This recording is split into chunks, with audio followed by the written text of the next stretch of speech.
কেমন আছেন সবাই? আশা করি সবাই ভালো আছেন। আমিও খুব ভালো আছি। তো আজকে বাজারে চলে গেছিলাম। বাজার থেকে ২ টা কটবেল নিয়ে এসেছি বাচ্চাদের জন্য। বাচ্চারা বাসায় এসে কটবেল দেখে আমার কাছে বায়না করতেছে, "ভর্তা বানাই দাও, ভর্তা বানাই দাও।"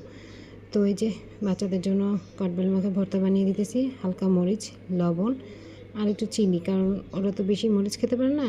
এজন্য হালকা মরিচ দিয়ে একটু চিনি দিছি আর একটু বিট লবণ দিয়ে মিক্সড করছি। তো বাচ্চারা খাবে তো। তো আমার ভর্তাটা কেমন হলো বানানি সবাই কিন্তু একটু বলে যাবেন। আর আমার ভিডিওটা ভালো লাগলে লাইক, কমেন্ট, শেয়ার করে জানাবেন। ধন্যবাদ। আসসালামু আলাইকুম, শুভ দুপুর সবাইকে। আমি আজকে দুপুরে ছোটো মাছ চচ্চড়ি রান্না করতেছি, তো ভাবলাম আপনাদের সাথে একটু শেয়ার করি। আলু, পেঁয়াজ, কাঁচামরিচ দিব।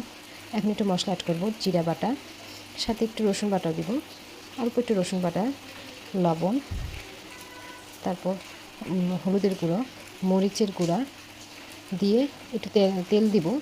তেল দিয়ে মশলাটাকে ভালো মতো আগে মাখিয়ে নিব। মাখায় তরকারি রান্না করলে কিন্তু অনেক মজা হয়, টেস্ট হয়, বিশেষ করে ছোটো মাছ।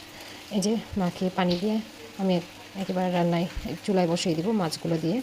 তো এই যে দেখেন আমার রান্না হয়ে গেল। আমার রান্নাটা ভালো লাগবে, প্লিজ সবাই একটু কমেন্টে জানাবেন। ধন্যবাদ। আসসালামু আলাইকুম, সবাই কেমন আছেন? আলহামদুলিল্লাহ সবাই ভালো আছেন, আমিও ভালো আছি। আজকে ছাদে গিয়ে দেখি আমার ড্রাগন ফুল গাছে ড্রাগনগুলো পেকে গেছে। তো এই যে ড্রাগনগুলো পেকে গেছে, ড্রাগনগুলো পেরে নিলাম। তো বাসায় গিয়ে এগুলোকে কাটবো। তো আজকে আমার ফার্স্ট ভিডিও আপলোড করলাম ইউটিউব থেকে। সবাই প্লিজ আমাকে একটু সাপোর্ট করে যাবেন। ধন্যবাদ সবাইকে।